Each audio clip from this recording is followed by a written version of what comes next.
คิดถึงเป็นที่พึ่งสุดท้ายในยามที่คนอยู่ไกลไม่มีข่าวคราวแค่คิดว่าใจก็ถึงนั่งซึ้งมองฟ้าพื้นเก่าวาดภาพเธอบนเมฆขาวในยามที่เราจากลาลายฝันที่เคยวาดไว้ยิ่งไปยิ่งไกลเหลือเกินยามที่สองเราห่างเหินกลัวลืมสัญญางานหนักอยากพักชั่วคราวหอบใจเงาหน้าหลักลอบออกจากเมืองฟ้ากลับบ้านคืนไปหาเธอ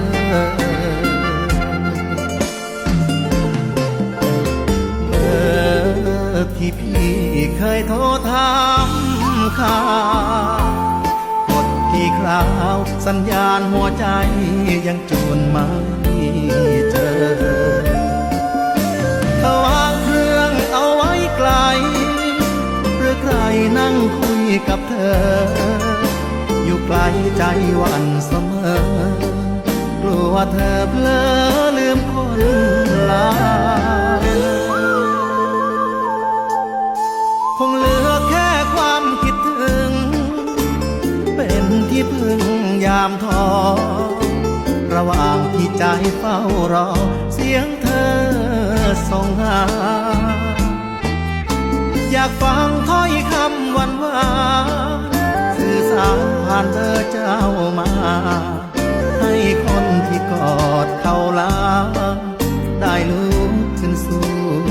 อีกครั้ง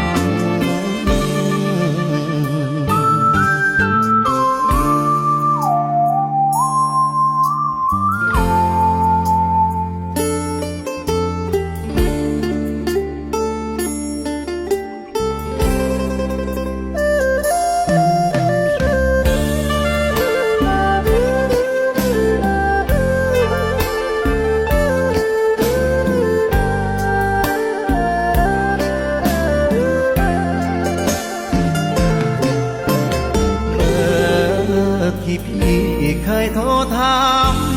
ข่าวกดที่คราวสัญญาณหัวใจยังจูนไม่เจอเขาวางเครื่องเอาไว้ไกลหรือใครนั่งคุยกับเธออยู่ไกลใจหวั่นเสมอกลัวเธอเพลอลืมคนลาคงเหลือแค่ความคิดถึงเป็นที่พึ่งยามท้อระหว่างที่ใจเฝ้ารอเสียงเธอส่งหาอยากฟังถ้อยคำหวาน